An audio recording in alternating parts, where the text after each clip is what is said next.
everybody, and welcome to episode 56 of All About African Violets. All About African Violets is musically sponsored by Ted Yoder. You can hear and purchase his wonderful music on his website at tedyoder.com. It is also available from iTunes. Welcome everybody, welcome to my sunroom. Come on in, sit down, relax. I have a very, very exciting episode for you today. Well, at least to me it's very exciting, and I hope that you guys will enjoy it. It's been a very hot week here in Chicagoland. I am very grateful that my home is air conditioned. It's been hot, just hot all the time, all week long. And cooling centers were open in the city for people who don't have air conditioning. It's also very cool in my office where I work, so I was grateful for that as well.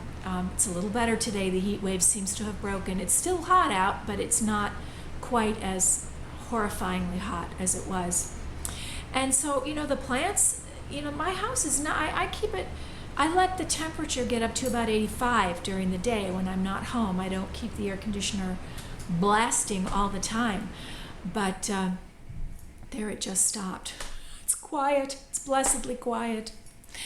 Anyway, so it's hot during the day in the house, and the plants have done pretty well. I think you'll see when you see the look at the stands that I'm getting ready to travel again. But before we get to that, I really want to jump right into tips and treasures. I know I have not answered any questions recently, but the footage that I'm going to share with you today is an interview, and it is a little longer than usual. And I was going to split it up, and I didn't. I just decided to keep it all together. So you get another slightly longer than normal episode this week. But I went last Saturday. Some of you already know this, I think, if you saw it on Facebook. Oh, the plant lights just went out. It's later in the afternoon on Saturday. I'm going to go turn it back on. Hang on. Sorry about that. It's back on now. It adds to the light in here. It makes it better for the camera. Anyway, last Saturday I got in the car and I took a road trip, and I drove to Muncie, Indiana, where I spent a wonderful morning and part of the afternoon with Dr. Jeff Smith. And you guys I think you all know him from first here on the podcast. He helps answer technical questions and things about hybridizing and species plants and Streptocarpus. He knows so much about everything. He is a scientist, and he looks at things from a very scientific viewpoint. And we filmed a couple of episodes last Saturday, and I'm sharing the first one with you today. I hope that you will enjoy it, and without further ado, meet Dr. Jeff Smith.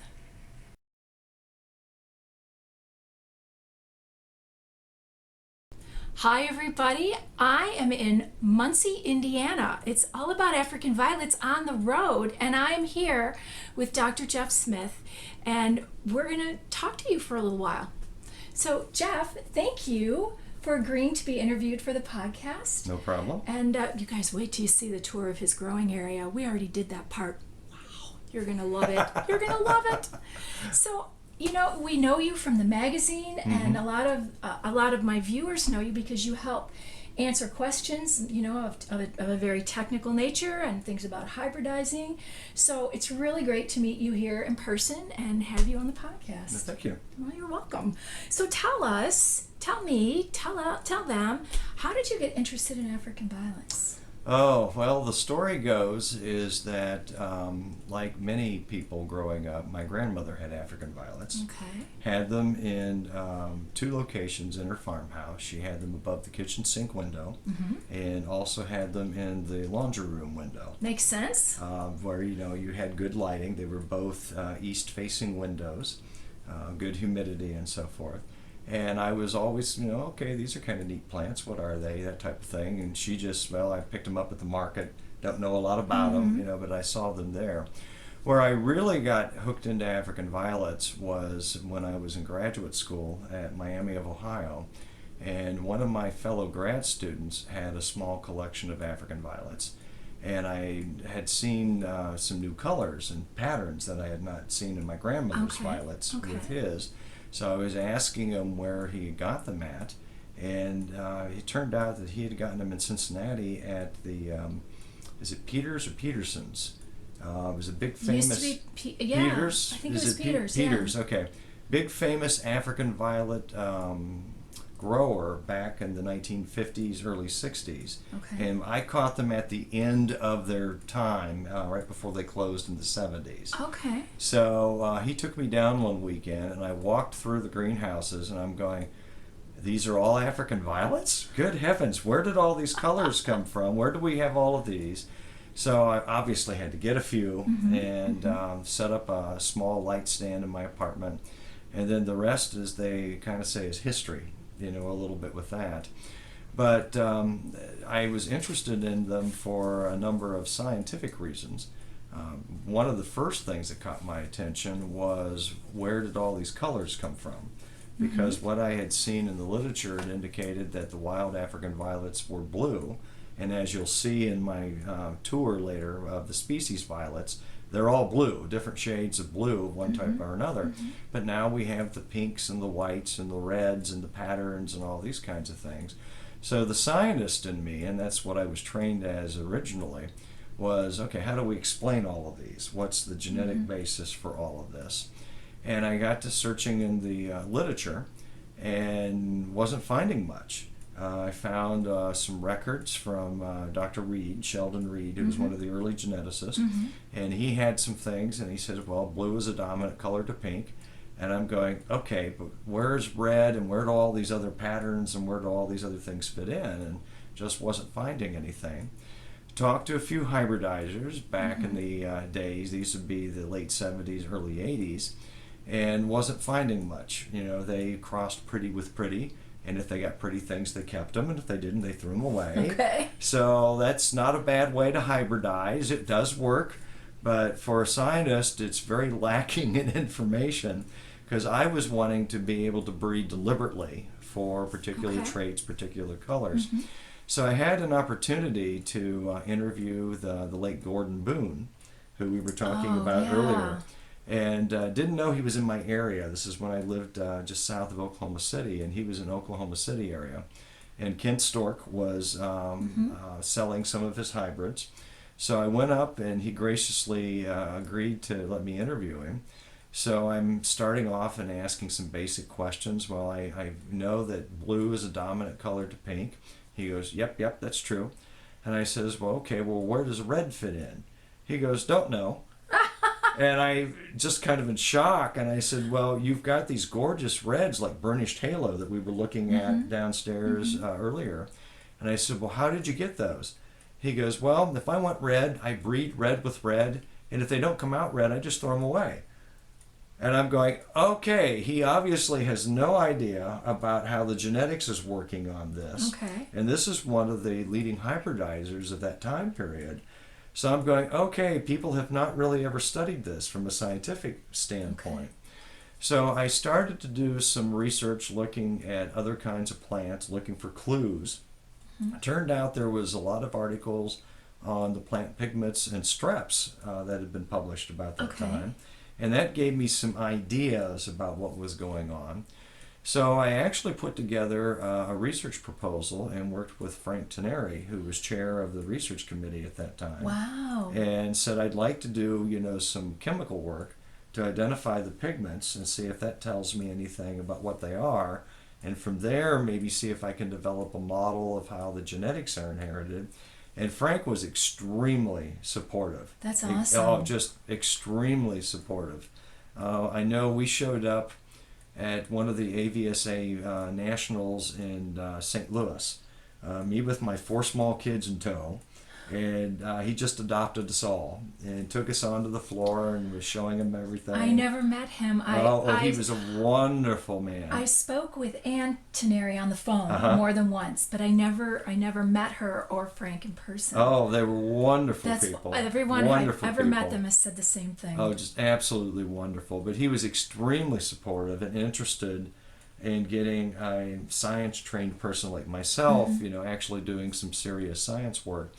So the society, through Frank's influence, granted me a couple of small research grants. So I started to pull the pigments out of the flowers to analyze them using a process called paper chromatography, which is very primitive now, but for the day it worked, and found out the pattern of how the flower colors were at least related to each other. And then from there, it was like obvious what had to be going on genetically. I'll try to keep this non-technical, but basically the wild pigment is a blue one that the scientists have called malvadine. It's named after the Malvaceae, the hibiscus family. It's the blue-purple of that grouping. And chemically, what's interesting about it is it has two little functional groups on the molecule that are called methyl groups, and it has two of these. But what I discovered is that the red African violets only have one of those methyl groups, and the pink African violets don't have any. So it's a matter of you're pink, 1, you're red, 2, you're blue. And it was as easy as that, is all it was chemically different between the pigments. Okay. Now the coral family colors, like the coral pinks, the coral reds, they're missing a sugar group off of the whole molecule. And that was all the difference there was there. So coral and pink are the exact same molecule except for a sugar difference. And coral red and the fuchsia red are the same except for that sugar difference. So it made me feel like, well, there ought to be the equivalent to a blue. There ought to be something coral blue. Started looking, finally found it in a fantasy coral that had coral pink and blue. And it turned out that the blue is indeed a different pigment. But it looks the same as regular blue. The only way you can tell them apart is if you have them in natural sunlight or any red lamping, then the coral blue will actually glow red underneath the blue. You can see the difference in sunlight. Oh, wow. But underneath our fluorescent lights, they look exactly identical. You can't, because there's no red wavelengths in their fluorescent lamps. Okay. So they look exactly identical. So from there, I got a genetic model, put some publications in the African Violet magazine about it, and then started doing some hybridizing of my own in order to test the models and see if they would work. And they do. And people still use them.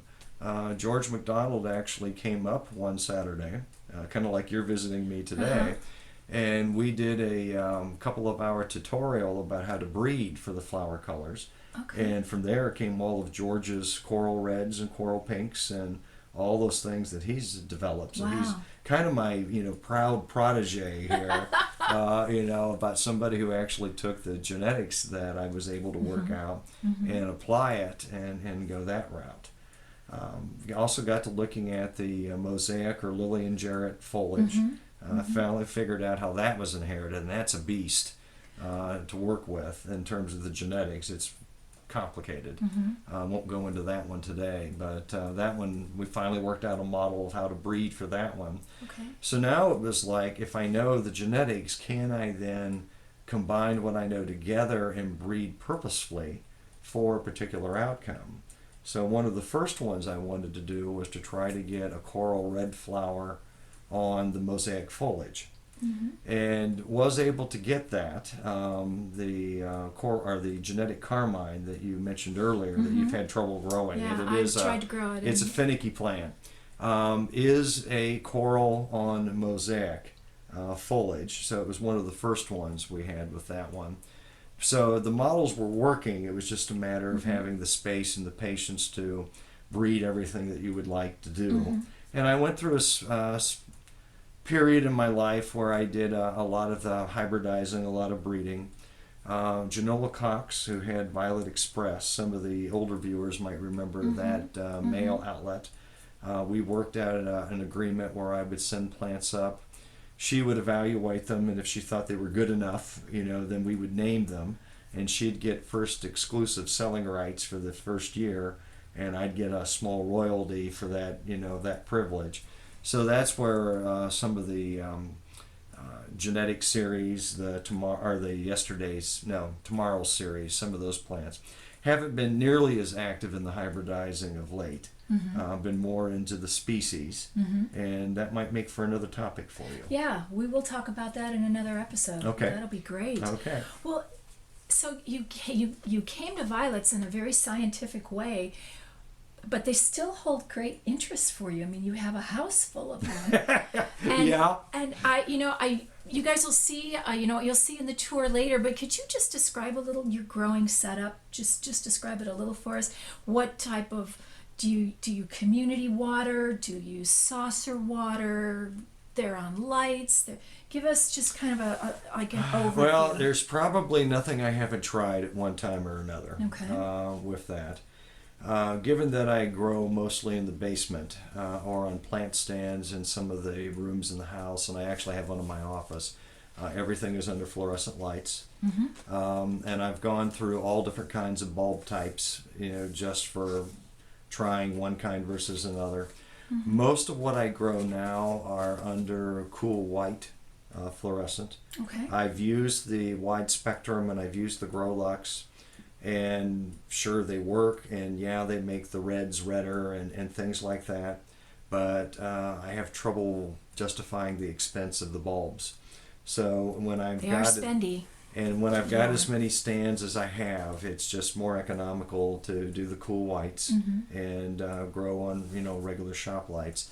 My plant stands have been accumulated over time. It's not like I went out and bought everything all at once. And actually, I've had several donated to me, Nice. or I had. Or got a deal? Yeah, I had a colleague at work who said our mother-in-law is going into a retirement home. She's not able to have the plant stand anymore.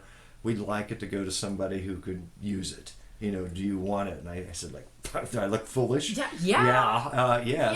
So Send it my way.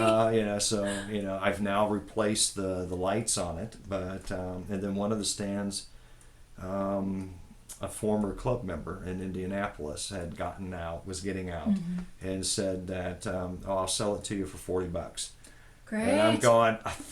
That's awesome. I actually paid her more than that for it, but Well, and we know how, when I got my first stands, they were not as prohibitively expensive as the light carts that they can be now. So yeah. when you find something, Actually, you most get a of the deal. ones that you'll see in the tour are ones that I've built, and it's a fairly crude way of doing it. I've gotten large planks of lumber, drilled holes through the corner post, and then I've gotten the spindles that they make for staircases to be the legs, and then I've drilled holes to put double-threaded dowels, and so the spindles are screwed into the dowels, go through the board, and then screwed into the next spindle. Oh, excellent. And then I just stack them on top of each other, and then I have a round post that acts as the feet at the bottom and for the last dowel going down, and at the top to anchor the dowel going through the top one. Okay. And they're basically just screwed together with those dowels. And then I take the shop lights, buy the cheap shop lights, and then mount them into the wood using screws. And so I can throw together a 3-tiered shelf. I haven't done one lately. I suspect I could probably build one for under $100. Awesome.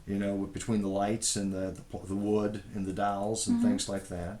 And then you can paint, varnish, shellac, whatever kind of thing. The ones that I have in the public areas here in the upstairs of the house, my wife has insisted to be a little higher Look a little grade.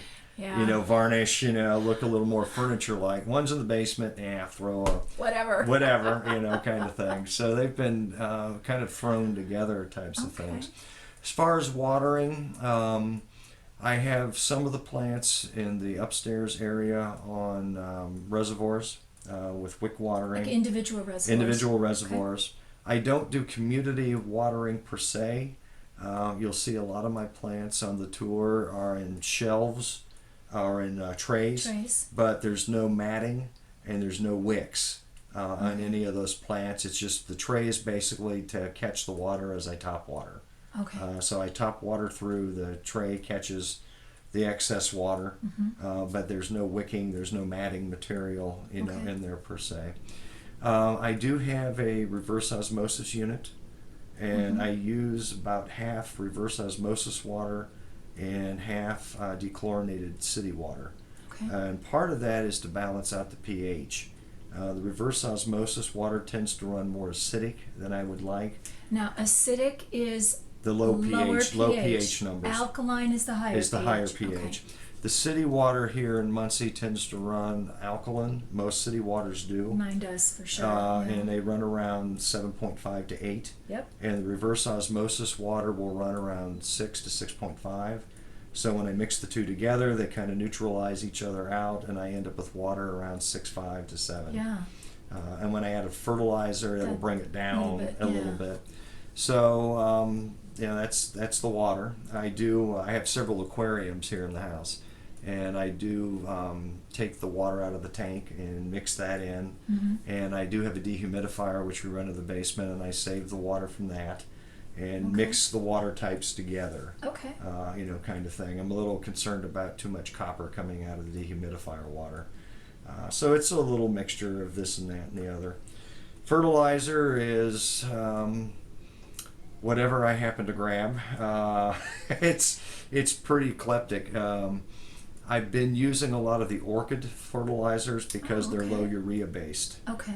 Very low urea in them, but as long as I rotate and mix things around, if it's got a urea like a Miracle Grow, yeah, I'll use them, but it's always about an eighth of what's ever recommended. Okay. And then there'll be some skipped waterings with just pure water to flush the salts through. I was just gonna say, do you ever leach? I do, if do? you want to call that leaching, Okay. but Well, because you top water I almost all the top time. water almost Okay. all the time. I Okay. top water almost all the time. So I'll skip probably fertilizer once a month. But generally I fertilize weekly with whatever I've got with, as I say, the orchid fertilizer, that kind of thing. And I'll weekly water or weekly fertilize every time I water. So it's almost continual feeding Okay. most of the time. I don't grow for show, by and large. I was, have you know what? I in was the just going to past. mention that to you guys. You'll see when Yeah. we go downstairs that you don't. That I Jeff don't. doesn't grow for I show. don't grow for show. There really isn't a good place for me now. There are no active violet clubs here in Indiana anymore. So the closest I would have would be over to Ohio, and I have gone to Ohio. Well, I mean, and Hoosiers exhibited at Ohio State. still around, but they don't have a judge show anymore. So, Yeah. and that's far for you. Yep. Yep. So, for me to take off the time and to do a showing, I've done it, and yeah, I've had some winnings. Got some I ribbons. think you maybe should think about Nashville for some of those Well, really amazing things that you some guys of the are going to things- see. For some Oh of my the, yeah, gosh. Nashville is close enough. Yeah. Nashville is close enough. I have to work backwards in the calendar. Yes, you should I've gotta start look planning at now. Yeah, obviously. That's one of the things for those of you who show. You've got to back it up almost a year Mm-hmm. or more. So I might have to think about that. But showing takes space. Yeah. Growing for show takes space. Right, because and you'll see Jeff's stands they look very different from mine, and so this is really awesome for you guys to see another growing space besides mine, because I've people say, oh, your plants are so far apart, and there's lots mine of are all space. really And crammed together. You guys are going to see it totally. It's really very, very cool. It's very cool. Very crammed together. But again, I grow for different purposes. Yeah. And when we talk about the species, I'll probably elaborate further Yeah. on that. Well, do you have a favorite tool that you use in your plant room? Probably the most favorite thing I have is a pair of tweezers, but they're stitch removal tweezers. So they're toothed at the end, and so they give me a little clasp. And so like when I'm going in for suckers, I've got little prongs that I can actually embed into the sucker and pluck right out. So we Okay. know where most tweezers are flat at the tips and you have to pinch to grab. These actually have 2 teeth on one side and 1 tooth on the other. So it gives me like a little clasp, a little I've teeth. never seen tweezers like that. Yeah, they're what I understand is they're medical tweezers for removing stitches. Oh. Well, we find these things. I have dental tools that I use in my, on my potting bench. The tweezers I have are bent nose, but they're flat. Yeah. They don't have the Yeah. These grasping. have like little good at the end, and they're Very very good for interesting. grasping, catching things like suckers to pluck out. So, do you feel? I mean, as a grower, even though you don't grow for show, do you feel you have a specialty as a grower?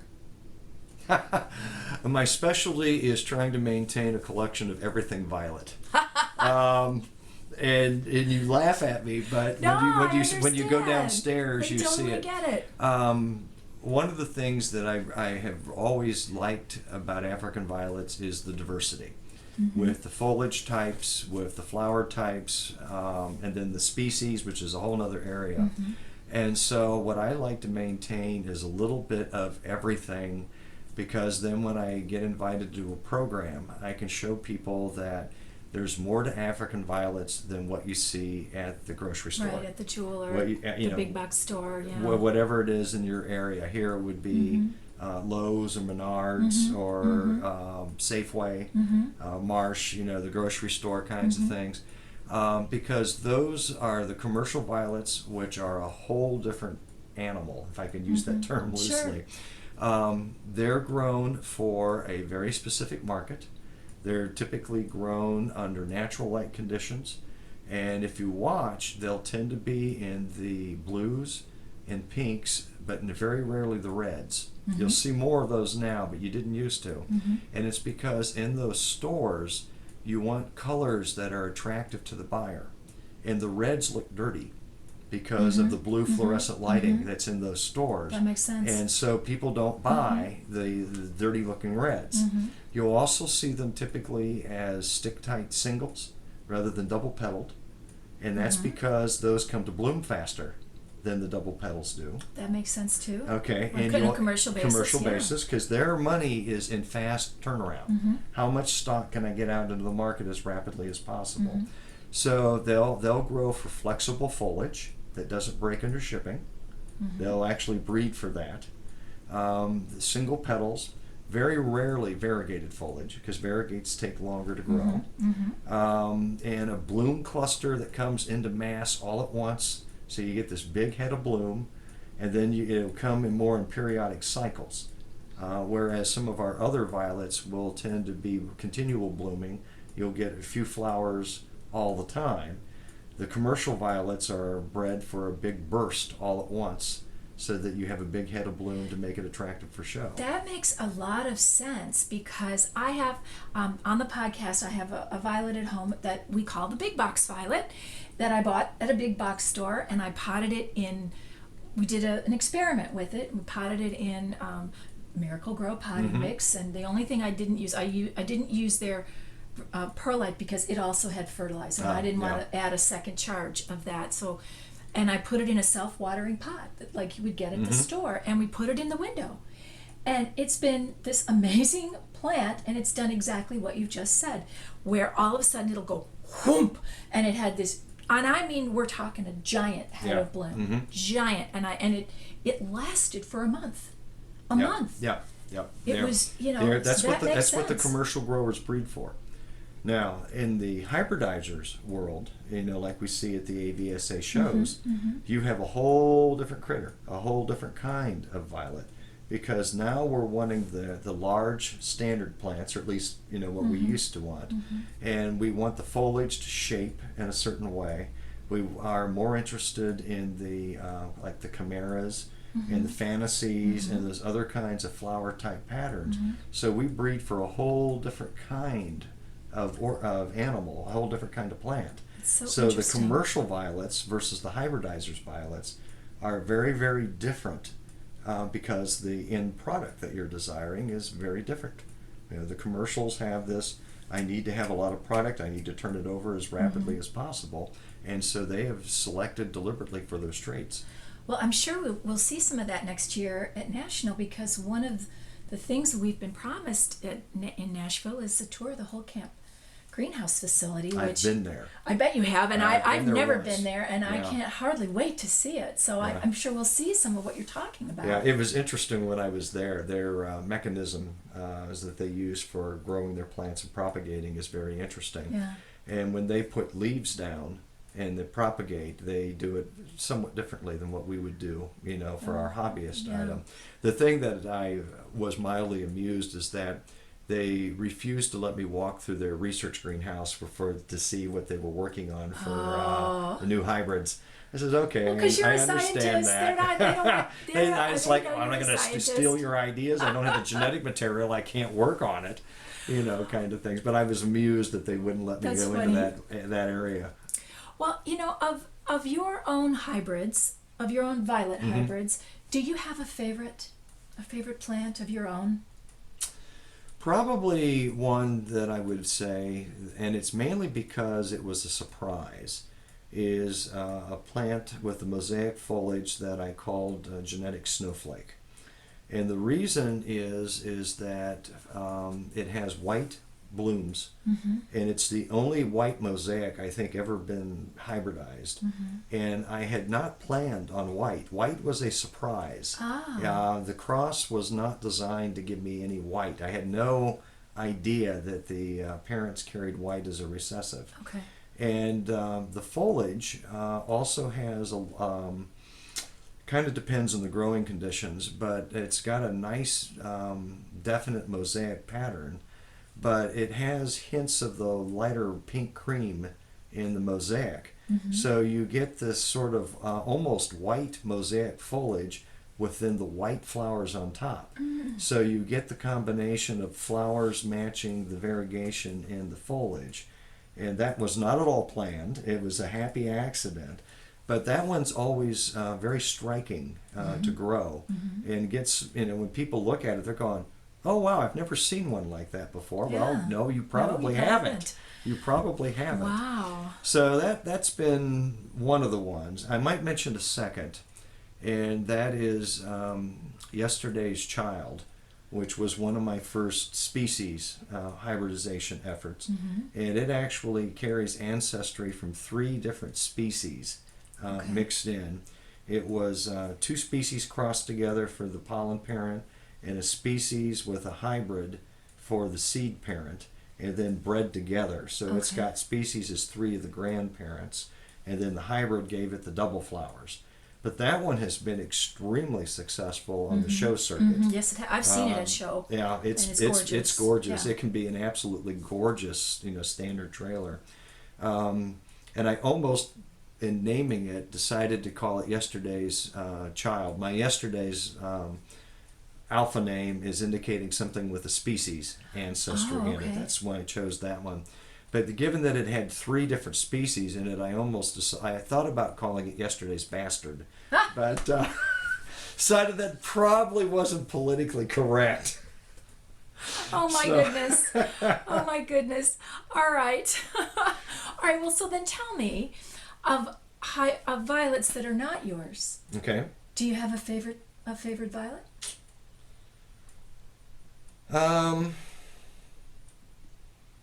Well, I watched your podcast with Dale Martins, and she mentioned Jean-Pierre Croteau.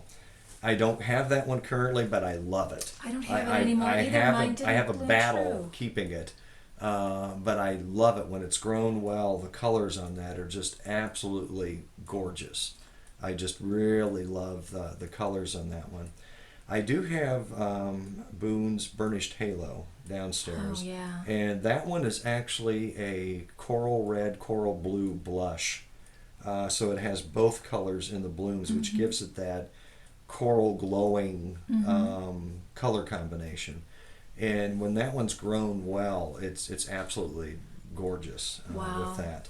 And there's a number of trailers, that I like. Some of the mini and semi-mini trailers. But I say I'm pretty violets for the sake of all the diversity in violets. There's a lot of the sync things that I really like because they're weird.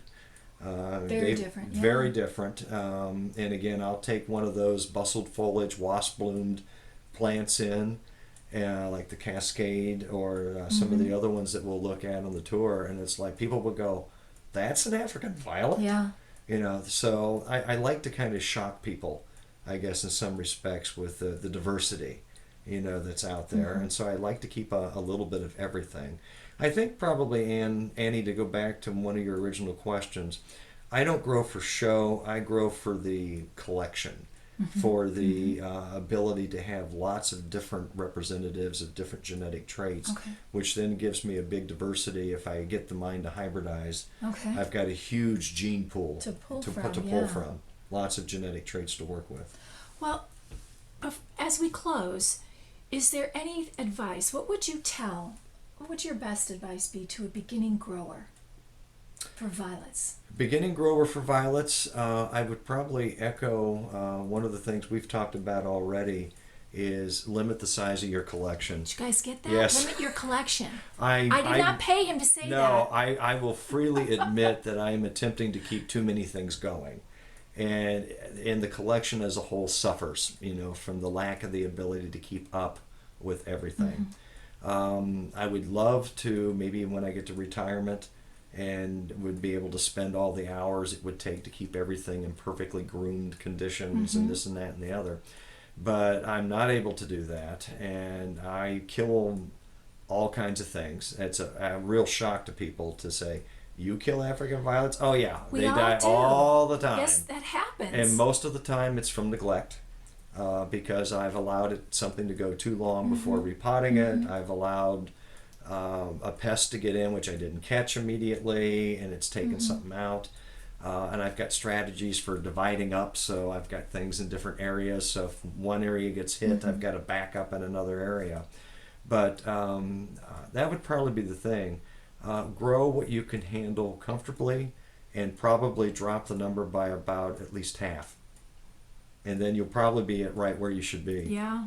I myself have too many right now, and I'm on my about by half.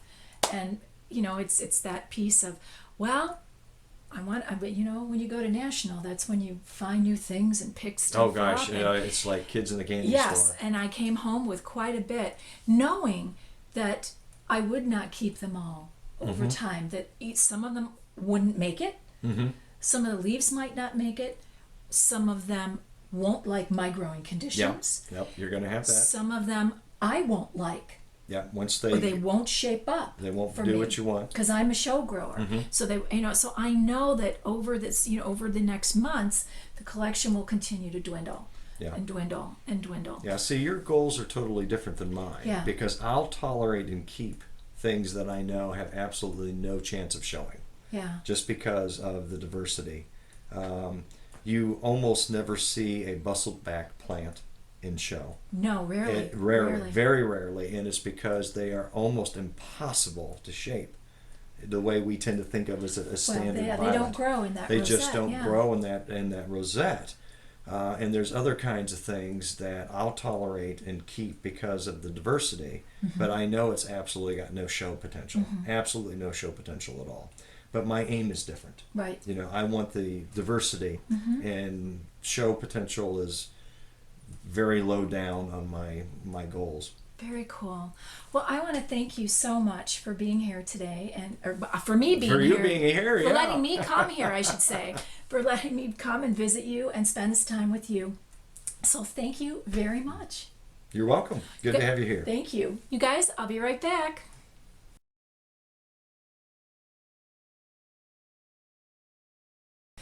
Okay, I think I'm a fangirl. You know, I am so fascinated by everything that Dr. Smith has to say. He's so interesting, and he knows so much. And yes, I am making you wait until next week to see his growing area. And when you see it, you'll be amazed at it. I mean, he has areas in different spots of his home, just like I do, but he does not grow for show. And I think you're going to find that to be very interesting to see his growing area. Well, it's time to take a look at what's on the stands. I'll be right back.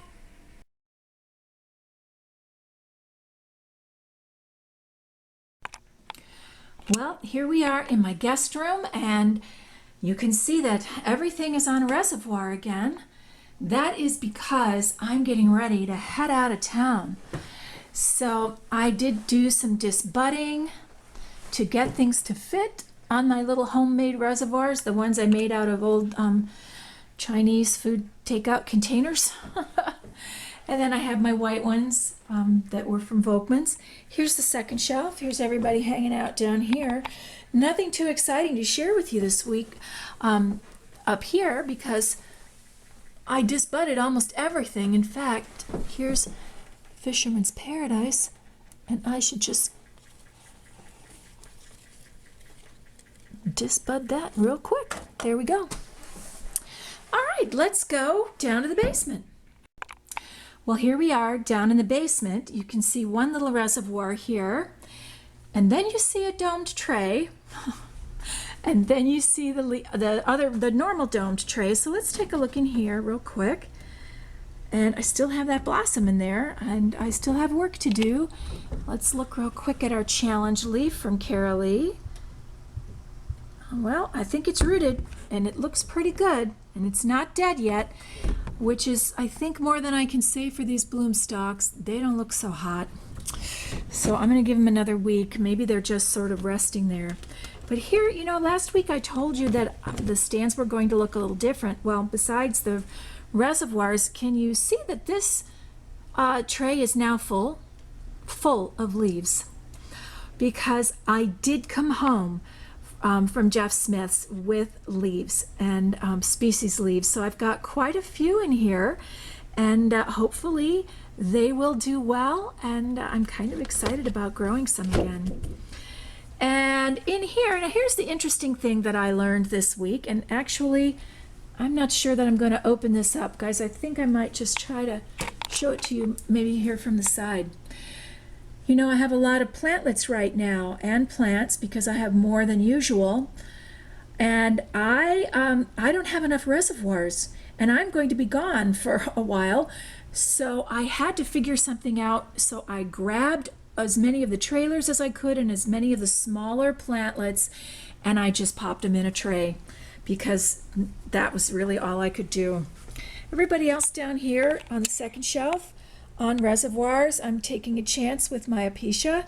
I took it out of its little dome and put it on a reservoir of its own, or well, it's sharing one. And I'm also taking a chance on the straps, guys, because they don't like to be wet. So cross your fingers that they do okay this week being on these reservoirs, particularly this one that really has had to start over. Let's look at the strap shelf. Okay, well, everybody here actually looks pretty good. Like I said, I have a lot of plants right now, so this one has to share, and I hope it doesn't fall over. I hope it makes it through the week on that while I'm away on the reservoir. But other than beautiful Heartland's white gold, which is blooming like mad, everybody else is just kind of hanging out here. So let's take a look upstairs. Well, here we are up in the sunroom, and again, everyone on my almost everyone on my homemade reservoirs. Some of them are a little crowded, but we'll see how they do. And here's our second shelf, mostly Gesneriad shelf. Here's Ma's Old Fashioned. It needs to be disbudded. And I had a little incident today, or yesterday actually, when I was disbudding my Jersey Snowflakes, and I'll show you why, if you wear glasses, you should always wear them when you're working with your plants. Again, another duo over there sharing a reservoir, Fisherman's Paradise and Rob's Wagga Wagga. Cross your fingers. All right, so let's walk around here. And here's my beautiful Jersey Snowflakes. And you see that big old hole right there? Well, I was reaching under here to snap off the blossom stalk that was forming, and I got the whole leaf and the whole thing came away. I'm like, I was very irritated with myself. But it will grow, it will fill in. And here we go down here. Because here's the one I did that to, and you can't even really tell where it was now. It's pretty much gone. I think it was here, but it's already filling in. All right, let's go take a look at the big box violet. Talk about filling in. It's going great guns, and it has a blossom stalk over here ready to go. And you know, because I'm sort of just letting this one grow at will, I'm gonna let it grow and we'll see how it does. All right, that's the look at what's on the stands this week. I'll be right back.